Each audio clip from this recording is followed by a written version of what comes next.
Hello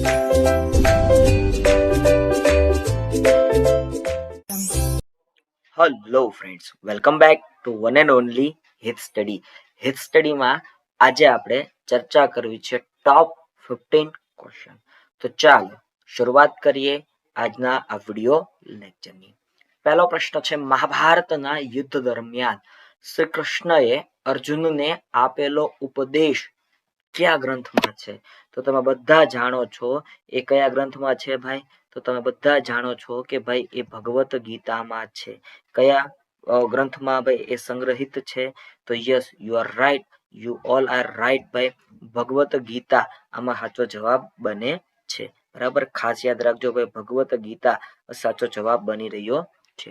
કયા દેશ તરફથી દર વર્ષે નોબેલ પારિતોષિક એનાયત કરવામાં આવે છે? તો મિત્રો આમાં સાચો જવાબ શું આવે? તો યાદ રાખજો ભાઈ, સ્વીડન તરફથી. કોના તરફથી ભાઈ? સ્વીડન તરફથી ભાઈ દર વર્ષે આલ્ફ્રેડ નોબેલ, બરાબર, આલ્ફ્રેડ તમે જાણતા હશો ભાઈ આલ્ફ્રેડ નોબેલ વિશે. મિત્રો એમને ડાયનેમાઇટની શોધ કરી હતી. બરાબર, ડાયનેમાઇટ વેચીને ઘણા બધા એમને પૈસા કમાણા હતા અને એ પૈસાનો સદુપયોગ થાય એટલા માટે નોબેલ પારિતોષિક શરૂ કરવામાં આવ્યું છે.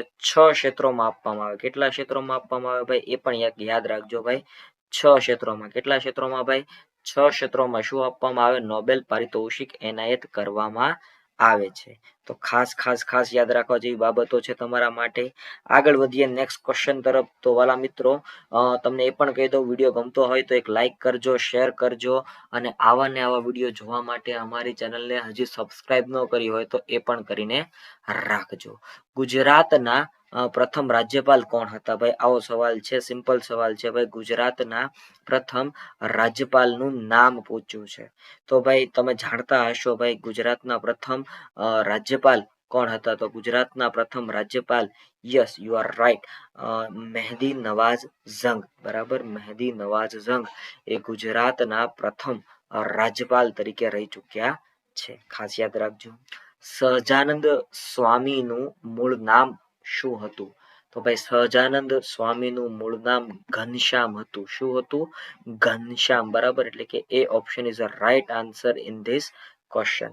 ઓકે, યાદ રાખતા જજો. આવા ને આવા ક્વેશ્ચન તમારી એક્ઝામમાં ક્યાંક ને ક્યાંક આવી જાય એટલા માટે સિમ્પલ સવાલોથી શરૂઆત કરી છે.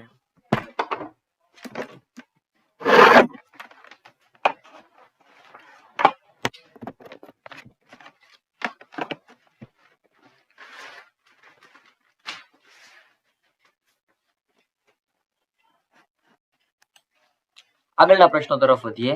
તો કોઈ વ્યક્તિ કે સંસ્થાની 25 વર્ષે ઉજવાતી જયંતિને શું કહેવાય? તો મિત્રો આવા પ્રશ્નનો જવાબ તમને આવડતો હશે. યસ, તો આ પ્રશ્નનો જે જવાબ છે, યાદ રાખજો વાલા મિત્રો, આ પ્રશ્નનો જે સાચો જવાબ છે એ તમારે કમેન્ટ સેક્શનમાં કમેન્ટ કરીને કહેવાનું છે ભાઈ. કોઈ વ્યક્તિ કે સંસ્થાની 25 વર્ષે ઉજવાતી જે જયંતિ હોય એને શું કહેવામાં આવે છે, એનો જવાબ તમારે જ મને કમેન્ટ સેક્શનમાં કમેન્ટ કરીને કહેવાનો રહેશે. ઓકે, આગળ વધીએ વાલા મિત્રો. નેક્સ્ટ ક્વેશ્ચન છે ભાઈ, સરદાર વલ્લભભાઈ પટેલ નું રાજનીતિજ્ઞ તરીકે દેશને સર્વોચ્ચ પ્રદાન કયું છે? તો યસ, તમે બધા જાણો છો કે ભાઈ સરદાર વલ્લભભાઈ પટેલે જે દેશી રાજ્યો છે એનું એકત્રીકરણની કામગીરી નિભાવવામાં આવી હતી. તો અહીંયા સાચો જવાબ શું આવે છે? દેશી રાજ્યોનું એકત્રીકરણનું જે કામ છે, બરાબર, દેશી રાજ્યોનું એકત્રીકરણનું જે કામ છે ભાઈ, એ અહીંયા સાચો જવાબ બની રહ્યો છે. નોબેલ પારિતોષિક કેટલા વિષય માટે આપવામાં આવે છે? તો આગળ જ આપણે ચર્ચા કરી ગયા ભાઈ, નોબેલ પારિતોષિક 6, બરાબર, કેટલા વેલામાં આપવામાં આવે છે? તો ભાઈ 6 જેટલા ક્ષેત્રોમાં નોબેલ પારિતોષિક એનાયત કરવામાં આવે છે. ખાસ યાદ રાખવા જેવી બાબતો કહી શકાય ભાઈ. નોબેલ પારિતોષિક કેટલા?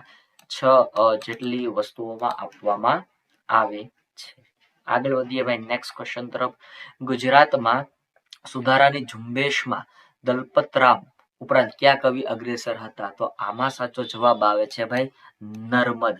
કોણ હતા ભાઈ? સાથે નર્મદ પણ એટલા જ જવાબદાર હતા અને જેઓ સુધારાલક્ષી પ્રવૃત્તિઓમાં ખૂબ જ આગળ પડતા હતા. કુમારપાળે કયા ધર્મને રાજાશ્રય આપ્યો હતો?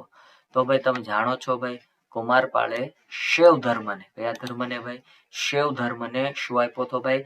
રાજાશ્રય આપ્યો હતો. કુમારપાળ સોલંકીની અહીંયા ચર્ચા થાય છે ભાઈ. સિદ્ધરાજ જયસિંહ પછી કોઈ જે રાજા બન્યો હોય અને જેને સર્વેએ મંત્રી તરીકે સ્વીકાર્યો હોય તો એ આ કુમારપાળ, બરાબર. તો કુમારપાળની વાત છે અહીંયા, એ પણ એક યાદ રાખવા જેવી બાબત. ગુજરાતમાં ચાવડા વંશની સ્થાપના કોણે કરી હતી? તો ગુજરાતમાં ચાવડા વંશની સ્થાપના કરનાર બીજું કોઈ નહીં, વનરાજ ચાવડા. કોણ છે ભાઈ? વનરાજ ચાવડા દ્વારા ભાઈ ચાવડા વંશની સ્થાપના કરવામાં આવી હતી, બરાબર. ખાસ ખાસ યાદ રાખવા જેવી બાબતો કહી શકાય. ઓસ્કર એવોર્ડ કયા ક્ષેત્રમાં આંતરરાષ્ટ્રીય સ્તરે ઉત્તમ સિદ્ધિ માટે આપનારો સર્વોચ્ચ એવોર્ડ છે? તો ફિલ્મ ક્ષેત્રે આપવામાં આવે છે. ઓસ્કર કયા ક્ષેત્રે આપવામાં આવે? ફિલ્મ ક્ષેત્રે આપવામાં આવે. તમે જાણો છો. સ્વતંત્ર ભારતની લોકસભાના પહેલા અધ્યક્ષ એટલે કે સ્પીકર કોણ હતા? તો ગણેશ વાસુદેવ માળવણકર, જે આપણા ગુજરાતી હતા, એ સ્વતંત્ર ભારતની લોકસભાના પહેલા અધ્યક્ષ સ્પીકર તરીકે રહ્યા હતા. ગુર્જર પ્રતિહારોની સ્વતંત્ર સત્તા ગુજરાતમાં કોણે સ્થાપી હતી? તો ભાઈ આમાં સાચો જવાબ શું આવે? ગુર્જર પ્રતિહારોની વાત છે ભાઈ, બરાબર. તો આમાં નાગભટ્ટ પહેલો સાચો જવાબ બની રહ્યો છે.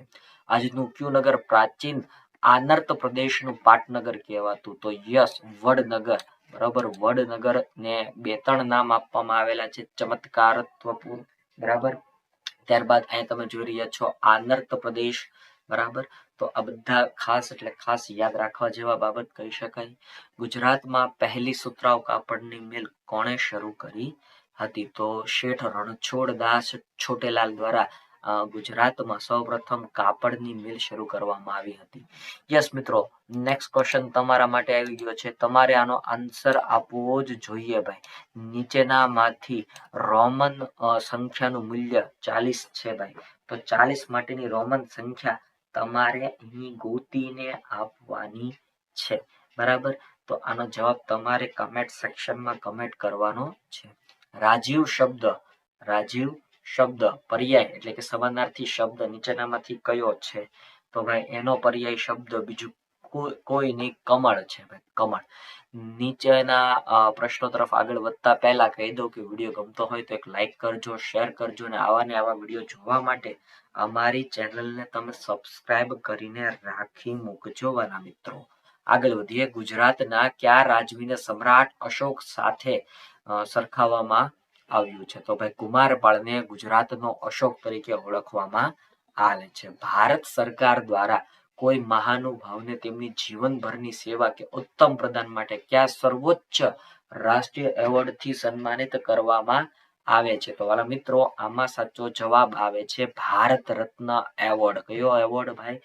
ભારત રત્ન એવોર્ડ. ગુજરાત રાજ્યના પ્રથમ મુખ્યમંત્રી તો તમે બધા જાણો છો, ડોક્ટર જીવરાજભાઈ મહેતા. અલાઉદ્દીન ખિલજીએ કોની સરદારી હેઠળ પોતાનું લશ્કર ગુજરાતમાં મોકલ્યું? તો ઉલઘ ખાન, બરાબર. ઉલઘ ખાન સાચો જવાબ બને છે. પારસીઓ પોતાનું વતન છોડીને ગુજરાતના કયા બંદરે ઉતર્યા હતા? તો સંજાણ બંદરે ઉતર્યા હતા. સાર્ક એ સંક્ષેપ અક્ષરોથી ઓળખાતું સંગઠન મુખ્યત્વે વિશ્વના કયા ભાગના 7 દેશોનું બનેલું છે? તો સાઉથ એશિયન, બરોબર, એટલે કે સાઉથ એશિયા, દક્ષિણ એશિયાની વાત છે, બરાબર. તેલ અને કુદરતી વાયુ પંચ માટે કયા સંક્ષેપાક્ષરો પ્રયોજાય છે? તો ONGC, oil and natural gas કોર્પોરેશનની અહીંયા વાત છે. રાણક દેવીએ ના પતિ રાખેગાર પાછળ કયા સ્થળે સતી થયા હતા? તો યસ, વઢવાણ ભોગાવો નદીના તટે, કિનારે, બરાબર. ખાસ યાદ રાખજો ભાઈ. ભારતમાં શાંતિ માટેનું નોબેલ પારિતોષિક કોને મળેલું છે? તો શાંતિ માટેનું નોબેલ પારિતોષિક મધર ટેરેસાને મળેલું છે, કે સુબ્રમણ્યમ શેખરને કે પીટી ઉષાને? તો અહીંયા ઓપ્શનમાં મધર ટેરેસા સાચો જવાબ બને છે, બરાબર. આગળ વધીએ. કલિકાલ સર્વજ્ઞ એવું ઉપનામ કયા વિદ્વાન આચાર્યને આપવામાં આવેલું છે? તો આચાર્ય હેમચંદ્રાચાર્યને આ ઉપનામ આપવામાં આવેલું છે. ગુજરાત રાજ્યનો સ્થાપના દિન પ્રતિ વર્ષે કયા મહિનાની તારીખે ઉજવાય? તો 1 મે, એટલે કે 1 મે માસનો 1 તારીખ અહીંયા તમને અલગ આપ્યું છે તમને કન્ફ્યુઝ કરવા માટે. ચાપા વાણિયાને કયા રાજાએ પોતાનો પ્રધાન બનાવ્યો હતો? તો વનરાજ ચાવડાએ પોતાનો પ્રધાન બનાવ્યો હતો. ગુજરાતના મૂક સેવક તરીકે કયા ગાંધીવાદી સમાજ સેવક જાણીતા છે? તો ભાઈ તમે જાણો છો કે ગુજરાતમાં મૂક સેવક તરીકે એકમાત્ર રવિશંકર મહારાજ જાણીતા છે. મિનળ દેવી નીચેનામાંથી કયા રાજવીની માતા હતી? તો ભાઈ મિનળ દેવી સિદ્ધરાજ જયસિંહના માતા હતા. ઇંગ્લેન્ડની પાર્લામેન્ટમાં સભ્ય થનાર પ્રથમ હિન્દી તરીકેનો યશ કયા ગુજરાતીને મળ્યો છે? તો વિઠ્ઠલભાઈ પટેલને. બરાબર, સરદાર વલ્લભભાઈ પટેલના ભાઈ હતા અને તમે એટલા માટે જ તમે જોતા હશો આપણું જે વિધાનસભા ભવન છે એનું નામ વિઠ્ઠલભાઈ પટેલ ભવન રાખેલું છે. ગુજરાતમાં ચાવડા વંશની સ્થાપના કોણે કરી? તો વનરાજ ચાવડાએ વાત કરી ગયા. મિનળ દેવી કયા રાજ્યના રાજકુંવરી હતા? તો કર્ણાટકના હતા. દેશમાં ભાવો કરતાંય ઓછા ભાવે વિદેશમાં વસ્તુઓનું વેચાણ કરવું પડે તેવી સ્થિતિને શું કહેવાય? તેને ડમ્પિંગ કહેવાય. શું કહેવાય? ડમ્પિંગ કહેવાય. BBC એ સંક્ષેપિત અક્ષરો નીચેનામાંથી શું સૂચવે છે? તો ભાઈ બ્રિટિશ બ્રોડકાસ્ટ કોર્પોરેશન. બરાબર, BBC નું ફૂલ ફોર્મ છે. હેમચંદ્રાચાર્યજી દ્વારા રચાયેલ વ્યાકરણ ગ્રંથનું નામ સિદ્ધ હેમ શબ્દાનું શાસન. અહીંયા સિદ્ધ હેમ એટલે કે સી ઓપ્શન છે. PTO શબ્દ કયા અંગ્રેજી શબ્દનો સંક્ષેપ પર છે, મતલબ કે સંક્ષેપીકરણ છે? તો please turn over. Page turn over નહીં, બરાબર, પ્લીઝ ટર્ન ઓવર. ટેમ્પલેટન એવોર્ડ વિશ્વમાં કયા ક્ષેત્રમાં નોંધપાત્ર પ્રદાન માટે આંતરરાષ્ટ્રીય કક્ષાએ આપવામાં આવે છે? તો એની વાત કરીએ તો એ ધર્મ અને તત્વજ્ઞાનની બાબત છે. ગુજરાત અલગ રાજ્ય થયું તે પહેલા હાલના કયા રાજ્ય સાથે જોડાયેલું હતું? તો મહારાષ્ટ્ર સાથે જોડાયેલું હતું. ત્યારબાદનો લાસ્ટ ક્વેશ્ચન છે, ભારતમાં મુખ્યત્વે કયા ધર્મના અનુયાયીઓની સંખ્યા સૌથી વધારે છે? તો તમે જાણો છો હિન્દુ ધર્મના અનુયાયીઓની સંખ્યા સૌથી વધારે છે.